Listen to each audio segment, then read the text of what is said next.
নমস্কার বন্ধুরা, সবাই নিশ্চয়ই ভালো আছেন। যে যেখানে আছেন, আমিও তো খুবই ভালো আছি। সকালবেলায় উঠে মেয়ে স্কুলে যাবে।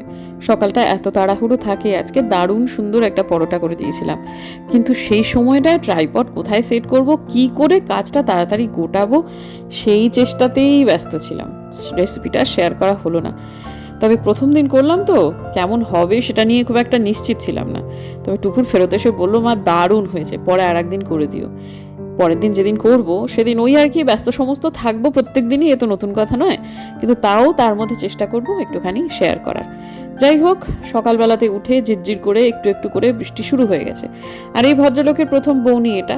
উনি একটু আগে এই সামনে টাইম কল থেকেই আমার মনে হলো যে রিক্সাটা ধুচ্ছিলেন, ধুয়ে ওই দিকটায় গেলেন, আবার যখন ফেরত আসছেন তখনই বোমবাদাকে পাকড়াও করলো, যার ফলে সিটটা অল্প ভেজা ছিল। যাই হোক, মুছে টুছে দিলেন। তারপর দুগ্গা দুগ্গা করে মেয়ে আমার রওনা দিয়ে দিল। তার বাবা তাকে হাতিমোড় পর্যন্ত পৌঁছে দিচ্ছে। এই সপ্তাহটা ভদ্রলোকের বেশিরভাগটা দিনই কাটছে ইউনিভার্সিটিতে, বেশ অনেকগুলো কাজ নিয়ে, কলেজের কাজ নিয়ে সে ইউনিভার্সিটি বাড়ি যাতায়াত করছে। যাই হোক, সকালবেলায় উঠে কি অপূর্ব লাগছে দেখুন আমার এই ফুলগুলোকে।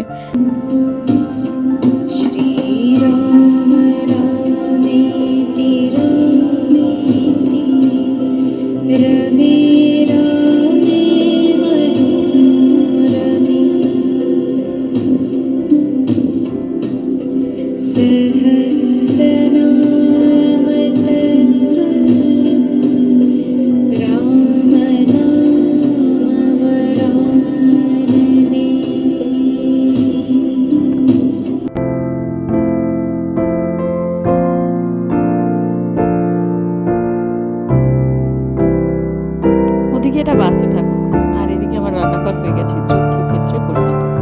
এইটাকে আবার এখন বাড়ির রান্নাঘরে পরিবর্তন করতে আমার বেশ অনেকখানা সময় লেগে যাবে।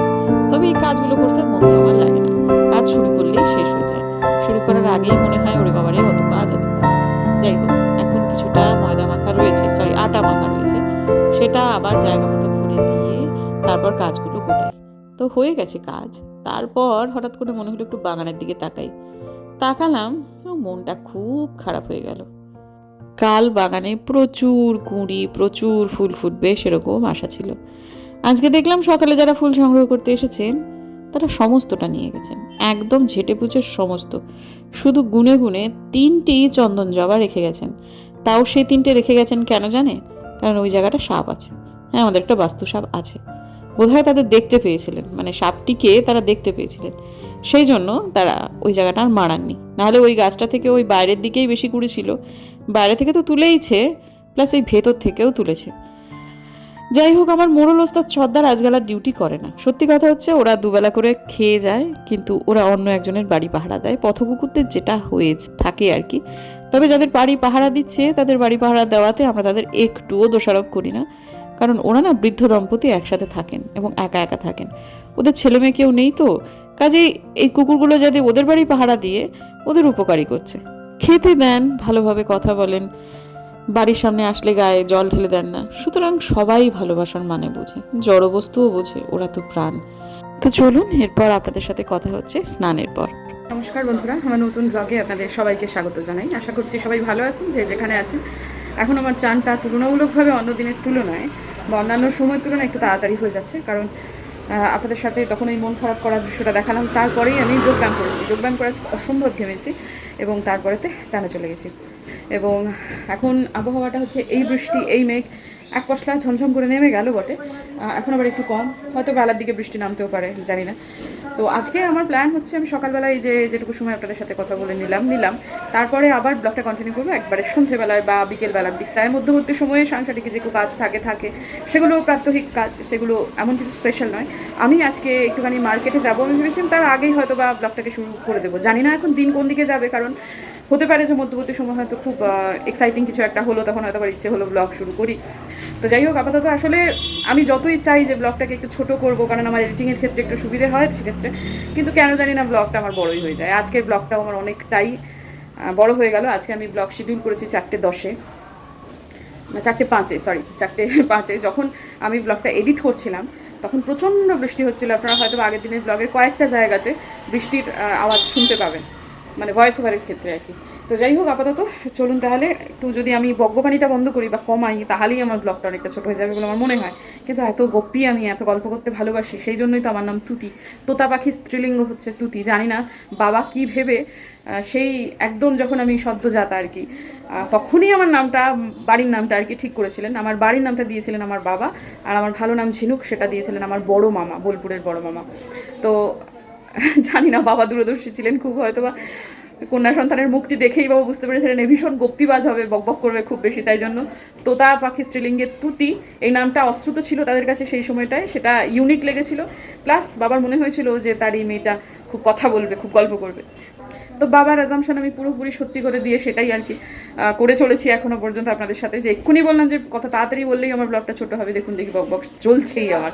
তো যাই হোক, এবার একটু রাশ টানা যাক, এবার ভিতরে যাই, বিকেলবেলা আপনাদের সাথে আবার দেখা হচ্ছে। শুভ সন্ধ্যা বন্ধুরা, ঠিক যেরকম বলেছিলাম বিকেলবেলায় আবার আপনাদের সামনে আসবো। আজকে একদম মানে পণ করেছিলাম, অনেক কিছু ছিল, কিন্তু মনে হচ্ছিল যে ব্লগ করি, কিন্তু না, হয়েছে যে না, আমি একবারে যখন বলেছি বন্ধুদের তখন আমি বিকেলবেলাতেই আবার আসবো। সকালে কিছুটা অংশ, দুপুরটা পুরোটা একদম বাদ দিয়ে আবার বিকেলবেলা আপনাদের সামনে এলাম। টুকুর ফিরে এসেছে, টুকুরের একটু ওর বাবাকে প্রয়োজন আছে, কিন্তু ওর বাবা তো ও এসেছে তখনও ব্যস্ত ছিল। তারপর ওর ফেসবুক লাইভ আছে আজকে উত্তরবঙ্গ সংবাদে, সেখানেতে গেছে। ফিরে এসে মনে হচ্ছে না টুকুরকে সাথে সাথে সময় দিতে পারবে, কারণ এই যে মানুষ এসে বসে আছে। তো দুপুরের ইদানিং আবার একটু অভিমান হচ্ছে, দেখি যে বাবা সবার জন্যই সময় আছে, আমি সবার লাস্টে। তোকে বললাম যে মা দেখো, বাবা তো এই যে কালকের ইয়েটা, যে নাগারে যখন বাবা তোমাকে টাইম দিতে যায় তখন তো তুমি বলো যে বাবা ছেড়ে দাও, যে কালকে যেরকম করলে, আজকে যেমন সময় পাচ্ছে না একটা মানুষ, কি আর করা যাবে, সে তো ইচ্ছা করে এরকম করছে না, তার সবার কাছে এখন দিনে 24 ঘন্টাই সময়। তো ঠিক আছে, আর কি করা যাবে, আপাতত সে মেয়ে বোঝে এমন নয়, মাঝে মাঝে হয় না আমাদেরও একটু অবুঝ ছেলে মানুষই কাজ করে, ওই সেরকমই তার আর কি। তো যাই হোক, আজকে গাছের ফুলগুলো একটাও তুলিনি, পুজোর সময় একটাও তুলিনি। থাক, বাইরে থেকে মুখ বাড়িয়ে থাকলে না, নিচে গেছিলাম একটু আগে, এত সুন্দর লাগছিল দেখতে, থাক ফুল আর তুলবো না। একটা ভালো জিনিস দেখাই, কিন্তু দেখানোর আগে একটা জিনিস বলে নিই, আমার এই নেল পালিশটা পুরো খেয়ে গেছে, এটা আজকে আমি তুলে ফেলবো, মানে পুরোটাই। তো আমার হাতে একটা আংটি ছিল, যে আংটিটা হচ্ছে এটা, যেটা এতদিন পর্যন্ত আমাকে খুলতে গেলে সেটাতে রীতিমতো সাবান দিয়ে বা তেল দিয়ে খুলতে হতো, এখন সেটা অনায়াসে আমার হাতে এরকম করে খুলে যাচ্ছে, কোনো রকম কোনো মানে কিছুই চাপ হচ্ছে না বা সেগুলো কিছু। এই আঙুলে তাও যা হোক ঢুকছে, কিন্তু আমার এই রিং ফিঙ্গারে একদমই ইজি হয়ে যাচ্ছে আর কি। তো আমি আসলে এই আঙুলে আংটি পরতে বেশি পছন্দ করি। হ্যাঁ, তো এই আংটিটা যখন খুলে রাখতে চাইছি তখন দেখছি যে অন্য যে আংটিগুলো আছে, হ্যাঁ সেগুলো, মানে এই আংটিটা, এগুলো পলার আংটি, এগুলোর অবস্থা আরোই খারাপ, এই একদম মানে ঢ্যাল ঢ্যাল ঢ্যাল ঢ্যাল ঢ্যাল ঢ্যাল করছে একদম। তারপর আমার যে ওজন কমছে সেটা সত্যি বোঝা যাচ্ছে এবারেতে। এই যে এই আঙুলেতে তবু যা হোক হচ্ছে, এই আংটিগুলো আগে একদম ঠিক হতো, এই আঙুলের জন্যই তো কিনা, এবং এই আংটিগুলো একদম একদম ঠিক ছিল। তো একটা আংটি ছিল যেটা আমার হাতে একদম এঁটে গেছিলো, সেজন্য সেটাকে আমার খুলে ফেলতে হয়েছে, কারণ আংটিটা মনে হচ্ছিলো এই জায়গাটা দাগ পড়ে এখনও রয়েছে, কিন্তু এই আংটির জন্য, সেটা হচ্ছে এই হিরের একটা আংটির জন্য।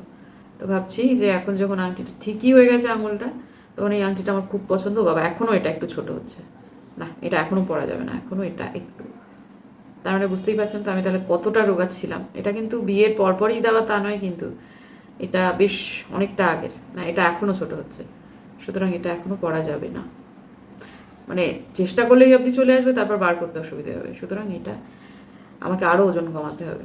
এই আংটিটা পরা যেতে পারে, হ্যাঁ এটা ঠিক আছে, এটা ঠিক আছে। ওই আংটিটা যেটা এতক্ষণ পরা ছিল সেটা, এটা পরা যাবে না, ঢিলা হয়ে গেছে। যাই হোক, উন্নতি হয়েছে আগের থেকে অনেকটা, তবে অনেকটাই বাকি আছে।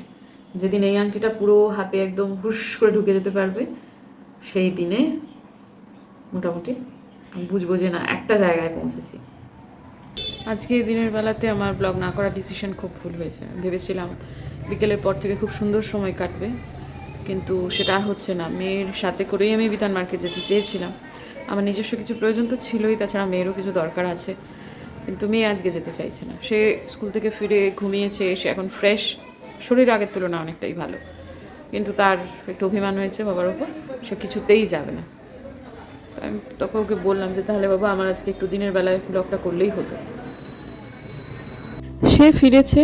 তারপর নিচে আসলে একজন এসেছিলেন, তিনি খবর না দিয়ে এসেছিলেন। আজকাল আমি বারবার করেই বলছি যে খবর না দিয়ে যারা আসছে বোমাদা, তাদের ব্যাপারে একটু সংক্ষিপ্ত হও। তো সেটাই হয়েছে আসলে। তো মেয়ের ব্যাপারটা জরুরি। তো এখন তার সাথে মেয়ের সাথে অনেকক্ষণ কথা হয়েছে তার বাবার, এবং সমাধানটা মোটামুটি ওই আর কি একরকম। এই সমাধানটা আমাদের হাতে নেই, সেই জন্য কি যা হোক মোটামুটি যেটুকু আমাদের জন্য করা সম্ভব আমরা করলাম। এই সময়টা না আমি ভয়েসটাকে অফ করে দিয়েছি বন্ধুরা, কারণ যে কথাগুলো বলছিলাম সেটা পরবর্তীকালে ভয়েস দিতে গিয়ে যেন আর খুব একটা প্রাসঙ্গিক মনে হচ্ছিল না। প্রাসঙ্গিক বলা ভুল, মানে ব্যাপারটা হচ্ছে সে যেরকমভাবে বলেছিলাম সেইভাবে বলাটাকে খুব একটা আমার গ্রহণযোগ্য নিজের কাছেই মনে হচ্ছিল না। তো যাই হোক, আসলে সেই মুহূর্তে সেই অনুভূতিটা সত্যি ছিল। একটু পরে মাথাটা একটু যখন ঠান্ডা হয়েছে তখন যেন মনে হচ্ছে যে না, ব্যাপারটাকে ওইভাবে প্রেজেন্ট না করে অন্যভাবে দেখা যেতে পারে।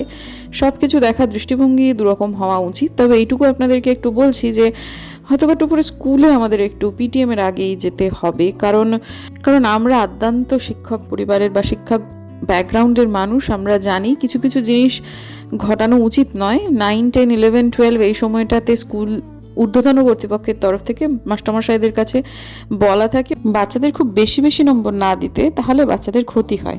কিন্তু কম নম্বর দেওয়াটাও এতটা করা উচিত নয় যেটাতে বাচ্চাদের মনোবল ভেঙে যায়, এবং সেটার যখন কোনো জাস্টিফিকেশন থাকে না তখন বাচ্চারা দুঃখিত হয়। আসল কথাটা হচ্ছে এই ধরনের জিনিসগুলো বাচ্চাদেরকে শেখাতে হয় যে এগুলো জীবনের কোনো অংশই নয়, পার্টই নয়। কিন্তু তাও যেটা তার প্রাপ্য সেটা যদি সে না পায় তাহলে তার মন খারাপ হবে, এটা খুব স্বাভাবিক। আমাদের নিজেদেরও তো আমাদের প্রাপ্য না পেলে আমাদের মন খারাপ হয় বলুন। আর আসল কথাটা যদি জাস্টিফিকেশন না থাকে এবং তার উত্তরটি হয় জাস্ট একটা আমার ইচ্ছা হয়েছে আমি কম দিয়েছি, এই টাইপের ব্যাপার, বকলমে সেটা ইঙ্গিত করে যে আমার কাছে না পড়লে আমি তোমাদের নম্বর দেবো না, মানে গৃহশিক্ষকতা হিসেবে টিউশন না নিলে আমি তোমাদের নম্বর দেবো না, এই ব্যাপারটা যদি হয়ে থাকে সেটা কিন্তু বন্ধুরা খুবই ডেঞ্জারাস। আর কোনো স্কুল, বিশেষত টুপুরদের স্কুল, তো টুপুর তো 13 বছর ধরে এই স্কুলে পড়ছে, আমরা জানি যে এই জিনিসটা যদি সিনিয়র অথরিটির কানে যায় তাহলে মারাত্মক হয়ে যাবে। টুপুরকে সরাসরি সে ভদ্রলোক বা টিচার আর কি ওরকমভাবে বলেননি ঠিকই, কিন্তু ইঙ্গিতটা সেরকমই ওর মনে হচ্ছে। আমাদের আসলে একটু স্কুলে যেতে হবে, কারণ যে সাবজেক্টে টুপুর খুব মন খারাপ করছে সে সাবজেক্টটা পড়াতো কিন্তু বুম পাতা, এবং বুম পাতার নিজের কাছেও যখন সে ব্যাপারে কোনো রকম মানে যুক্তি নেই যে এটা কেন হলো, তো সেক্ষেত্রে তো একটু কথা বলতেই হবে। তবে আমরা যথাবিহিত সম্মান দিয়ে তিনি মাস্টারমশাই তাকে জিজ্ঞেস করবো যে কাটলেন কেন নম্বরটা, মানে জাস্ট একটু বলুন। যদিও নম্বর কিচ্ছু ম্যাটার করে না, কিন্তু তবুও ঠিক বেঠিক এবং ভুল ঠিকের তো একটা ব্যাপার থাকে। সেই জায়গা থেকে তিনি যদি যথাযোগ্য উত্তর দিতে পারেন তাহলে নিশ্চয়ই টুপুরকে ইমপ্রুভ করতে হবে সেই জায়গাগুলোতে। কিন্তু যদি সেটা না করতে পারেন তাহলে তখন কি হবে সেটা তখন না হয় বোঝা যাবে। সবাই তো চাকরি করে, সংসার প্রতিপালন করে, আর অর্থের প্রয়োজন প্রত্যেকেরই আছে। কিন্তু কোথাও না কোথাও আমার বাচ্চাকে মারিয়ে যদি তোমার প্রয়োজনীয়তা তুমি অকারণে বা অন্যায়ভাবে মেটাতে যাও তাহলে সেক্ষেত্রে তো বাবা মা হিসেবে মেনে নেওয়ার কোনো প্রশ্ন নেই, তাই নয় কি? যাই হোক, আসলে সবই অভিজ্ঞতা। টুপুরের ক্ষেত্রেও এটা অভিজ্ঞতা, আমাদের ক্ষেত্রেও অভিজ্ঞতাই। যাই হোক, জিমেতে চলে এসেছি। আজকে একটু জিমের দৃশ্যাবলী ধারণ করেছি, যদিও বাইরে প্রচুর জুতো, কিন্তু আমি আজকে জিমের ভেতরে ভাবলাম একটু ব্লগ করি। অবশ্যই ট্রেনারদের সাথে কথা বলেই নিয়েছি। আজকে আমি প্রথমে না কার্ডিও করেছি, প্রথমে একটু ওয়ার্ম আপ করে নিয়েছি, তারপর কার্ডিও করেছি। কারণ কার্ডিওটা পরের জন্য পড়ে থাকলে এত হাঁপ ধরে যায়, তখন এই ট্রেডমিলে হাঁটাবাটা এগুলোই একটুখানি কম হয়ে যায়, যেটা আমার একদম ভাল লাগে না। আর আমি নিজে খেয়াল করেছি যে যত কার্ডিও করব তত আমার মানে ওজন কমের ক্ষেত্রে একটু সুবিধে হবে। তো আজকে সেজন্য কোনো ছাড়াছাড়ি কিচ্ছুটি নেই, আগে কার্ডিও তারপর যা হোক তা হোক। কিন্তু একদম টানা 35 মিনিট হেঁটে আমার খুবই গরম লেগেছে, এবং আজকে আমি ক্যালোরি বার্ন করেছি মোটামুটি 143 ক্যালোরি মতো দেখলাম। তো ট্রেডমিলে যা দেখাচ্ছিল সেখান থেকে ওই হেঁটেই কিন্তু এটা, তো ওই 10 বাদ দিতে হবে, মানে ওই আর কি 130 ক্যালোরি মতো বার্ন হয়েছে শুধু হেঁটে। এখন বাদ বাকিগুলো মিলিয়ে কত হবে কে জানে। তো বাকিগুলো যেগুলো করছি সেগুলোতে আমার খুব একটা যে পরিশ্রম কিছু মনে হয় তা না। ওই হাঁটতে গেলেই আমার একদম খুব মানে ঘাম ঝরে, বা যে ঘাম ঝরানো যেটা প্রয়োজন সেটা কিন্তু মূলত আমার কার্ডিও থেকেই হয়। অবশ্য শুধু আমার ব্যাপার নয়, সবার ক্ষেত্রেই এটা সত্যি। তো যাই হোক, আপাতত বাদ বাকি টুকটুক করে সমস্ত ব্যায়ামগুলো সেরে নিই, তারপর আজকে কিছু জিনিসপত্র কিনে নিয়ে বাড়ি যাব। এতদিন পর্যন্ত বাড়ির যে জাতীয় খাবার মুড়ি সেটা বাড়ন্ত হয়েছিল, সেটাকে খুব একটা গুরুত্ব দিচ্ছিলাম না। নিচ থেকে মুড়ি আমার শ্বশুরমশাই 3 কিলো মুড়ি এনেছেন, তো সেগুলো সিমড়ে যাবে, সেই জন্য তো বারবার করে বলছি তার নিচের ইয়েটাতে উপরে একটু দিয়ে যাও মুড়ি, তা সেটাও দিচ্ছে না। তারপরে দুধ তেরিকার আর নেবোই না তোমাদের থেকে মুড়ি, তোমরা ওই সিমটে মুড়ি খাও বলে আজকে আমি ঠিক করেছি। কারণ কয়েকদিন আগে রাত্রেবেলাতে টুকুরের মুড়ি খেতে ইচ্ছা হয়েছে, আমি নিচে গিয়ে মুড়িটা আর দেখতে পাচ্ছি না, আলপনাদি কোথায় ঢুকিয়ে রেখেছে বুঝতে পারছি না। তো এরকম হলে তো মুশকিল, সেই জন্য আমি ভাবলাম যে না, আজকে একটু কিনে নেব, এবং আরও কিছু টুকিটাকি জিনিসপত্র, তার মধ্যে ডিমটাও রয়েছে, সেগুলো কিনে নিয়ে তারপর বাড়ি যাব। কিন্তু তার আগে ব্যায়ামটাকে আমার শেষ করতে হবে। চলুন তাহলে ব্যায়াম শেষ হয়ে যাবে, তারপর কথা বলি।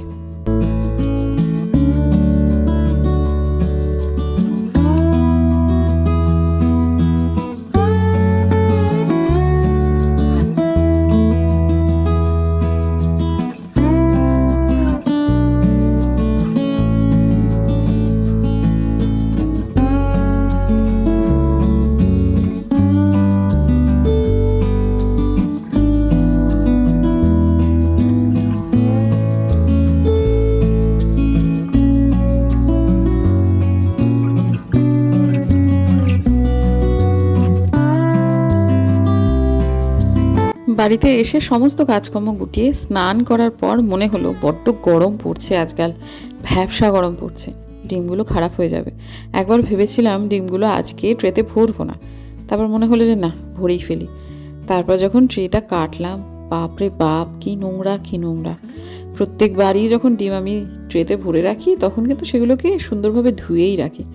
এবার প্রথমবার আমাকে রীতিমতো স্কচ ব্রাইট দিয়ে ডিমগুলোকে মাজতে হলো, কারণ অনেক সময় শুধু জল দিয়ে ধুয়ে রাখাটা যে সম্পূর্ণ নয় সেটা বুঝতে পেরেছি। কারণ অনেক সময় হয় না, ডিমের ভুর্জি টুর্জি করতে গেলে সরাসরি কড়ার উপরেই ডিমটাকে ফাটিয়ে দিয়ে দেওয়া হয়, যদি ভালো করে পরিষ্কার না করে নেওয়া হয় না তখন কিন্তু নোংরা পড়ে। আর এই যে দেখুন, স্কচ ব্রাইট দিয়ে পরিষ্কার করছি, তারপরে এই স্কচ ব্রাইটটা ফেলে দেবো, কারণ যেগুলো যেগুলো পরিষ্কার করছি সেই জিনিসগুলো যে কী সে তো আর আপনাদের বলে দিতে হবে না। আর একটা অপকীর্তিও করেছি, সেটা হচ্ছে একটি ডিম ভেঙেছি। খুব সাবধানে করতে গেলাম, কিন্তু তাও আঙুলটা ঢুকেই গেল আর কি। তো ঠিক আছে, আর কি করা যাবে, একটা ডিমের এভাবেই পরলোক গতিপ্রাপ্ত লেখা ছিল, সেটা ডাস্টবিনে চলে গেল। এবার বাদ বাকিগুলোকে সমস্ত কিছু করে নিয়ে তারপর সেটাকে ফ্রিজ বন্দি করে নিই, একটা কাজ মিটে গেল, সকালের জন্য ফেলে না রেখে করে নিলাম। তো যাই হোক, এখন এই জলটা হচ্ছে ওই আমাদের জোয়ান জল। তো জোয়ান জলটা অনেকক্ষণ আগেই করেছিলাম, একটু ঠান্ডাই হয়ে গেছিলো। তো যাই হোক, আবার একটু গরম করে নিলাম, নিয়ে তারপর একটু নেল পালিশটা তুলে নতুন একটা শেডের সবুজ রঙের নেল পালিশ পরি। ওটা না ভালোও লাগছিল না দেখতে, ভাগ্যিস উঠে গেছে।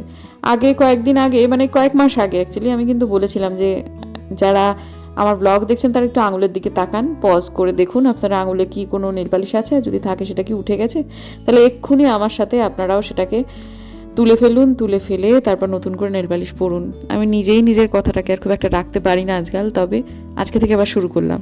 শ্রাবণ পর্যন্ত চলবে সবুজ নেল পালিশ, তারপর আবার আমি নতুন একটা কোনো রঙের নেল পালিশ সবসময়ই পরে থাকবো। আর যখনই উঠে যাবে রিমুভার দিয়ে তুলে নতুন করে আবার নিজের হাতটাকে সাজিয়ে নেব, আপনাদের কথা দিলাম। পোশাকটা ছেড়ে শোবো, ওই পরিষ্কার করেছি তো কীরকম একটা লাগছে, এটা চান করে উঠেই পড়েছি, কিন্তু তাও আর কি কেমন একটা যেন লাগছে। তো হয়ে তো গেল সবটুকু, এখন এইটা শুকোলে তারপর পোশাক ছাড়বো, কারণ নাহলে পোশাক ছাড়তে গেলে ওটা আবার ছেদ্রে বেঁধরে যাবে। তো ঠিক আছে বন্ধুরা, আজকের দিনের জন্য বিদায় নিই। ব্লগটাকে আমি তো ছোট রাখতেই চেয়েছি, কিন্তু জানি না এডিট করার পর কতটুকু যাবে, জিমের জিনিসগুলো কত দূর রাখতে পারবো। ও, বৃষ্টি শুরু হয়েছে, তবে দক্ষিণবঙ্গে কিন্তু অনেক বেশি বৃষ্টি হচ্ছে। বড় মামা বললেন যে বোলপুরেতে ভীষণ বৃষ্টি হয়েছে, মুষলধারে বৃষ্টি। আজকে দাদার মেয়ে স্কুলে যেতে পারেনি, এত বৃষ্টি সেই সময়টাতে। তো ওর পাঠভবনে পড়েও যেতে পারেনি আজকে। তো আমাদের সে আন্দাজে বৃষ্টিটা কম, কিন্তু বৃষ্টি হয়েছে। আর দিনহাটাতেও ওয়েদার আমাদেরই মতো এবং খুবই মনোরম। তো আজকের দিনের জন্য বিদায় নিচ্ছি বন্ধুরা, খুব সুন্দর আরাম লাগছে। আহা হা হা, মনে হচ্ছে এখানে একটা বিছানা নিয়ে শুয়ে পড়ি, তবে এখানে শুলে মশারি টাঙাতে হবে, কিন্তু ঘুম হবে 16 আনা। আর কোনো টেনশনও নেই, আগে যেটা ছিল এখন তো ওই যে বজরংবলী তুম রক্ষক কাহু কুটো না। যাই হোক, ঠিক আছে বন্ধুরা, দেখা হচ্ছে কালকে একটা নতুন ব্লগে। যদি আমার ভিডিও ভালো লাগে তাহলে প্লিজ সাবস্ক্রাইব করবেন, পাশে নোটিফিকেশন বেলটাকে অন করবেন, প্লিজ লাইক দেবেন, সমমনস্ক বন্ধুদের সঙ্গে শেয়ার করবেন, এবং আপনারা আমার ব্লগ সম্পর্কে কী মতামত সেটাও অবশ্যই দেবেন। দেখা হচ্ছে কালকে একটা নতুন ব্লগে, ততক্ষণের জন্য টাটা।